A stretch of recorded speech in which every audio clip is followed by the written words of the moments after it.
Hello, fellow Nigerians. I have information on why INEC wants to reconfigure the BVAS for the Guba elections on March 18, 2023.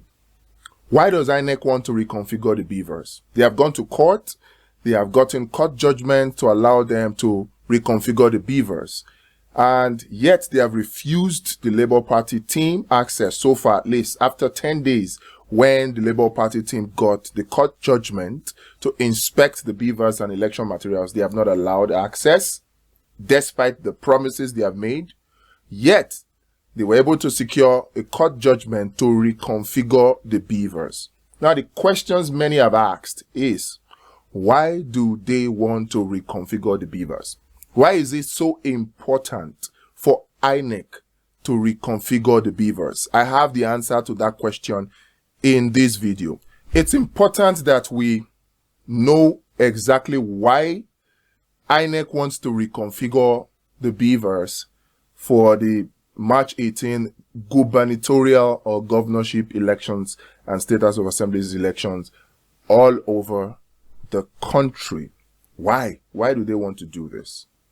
Why do they want to reconfigure the BVAS? There are fears by Labour Party and some other persons that in reconfiguring the BVAS, they might actually reset it and delete the useful information in the BVAS.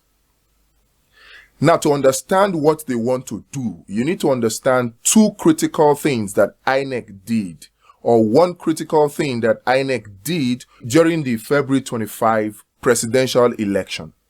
A lot of persons had their polling units changed. They had their polling units changed. There were persons who had been voting in a particular polling unit. They have not requested for INEC to change their polling units. They have not changed their place of residence. They simply got to the same polling unit where they voted in 2019.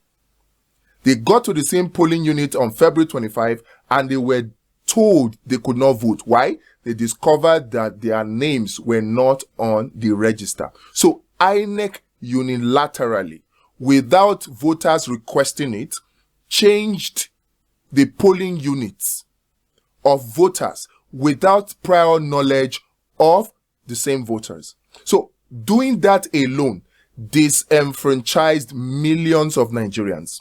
And it was done strategically in places where rigging in other forms could not have been taken. And this is what they want to correct with the reconfiguration.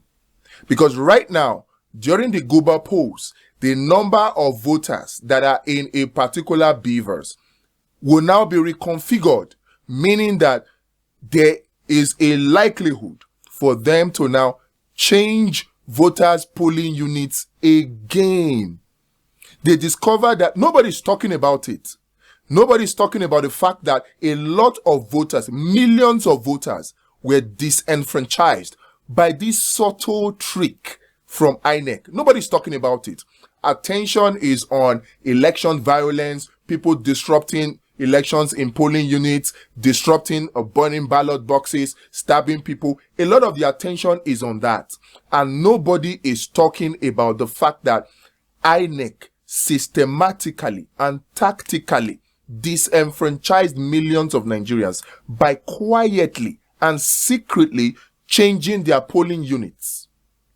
This is what INEC wants to do again with this all of a sudden reconfiguration of the BVAS. So what do you need to do?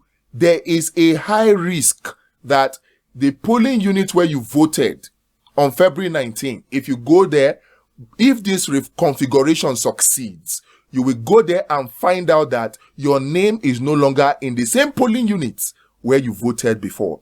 This is what they want to achieve with the reconfiguration. So what is the solution to this? So that you are not disenfranchised.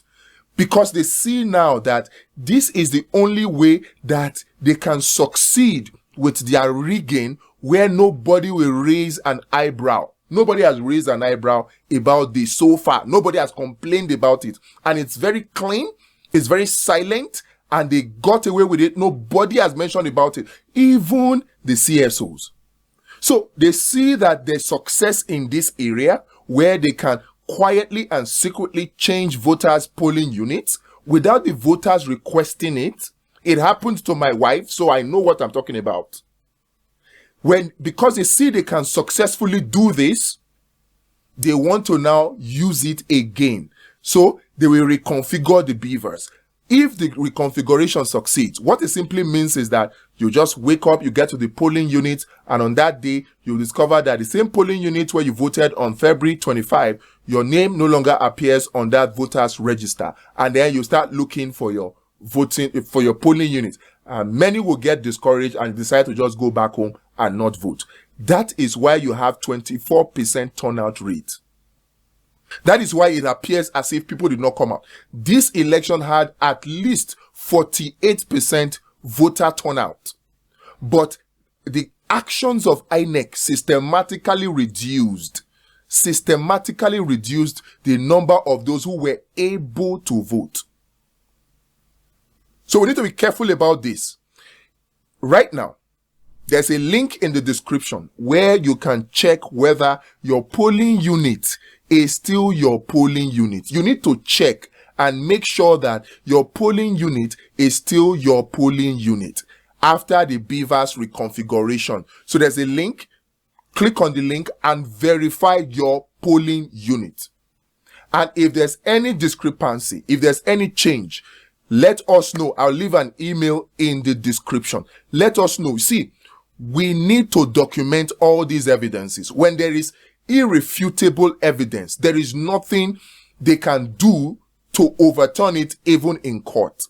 So we need to work smartly. We need to be tactical. We need to be strategic in dealing with these people who want to continue to keep Nigeria in bondage. We need to be strategic. So we know what INEC wants to do now with the reconfiguration of the BVAS that they want to do.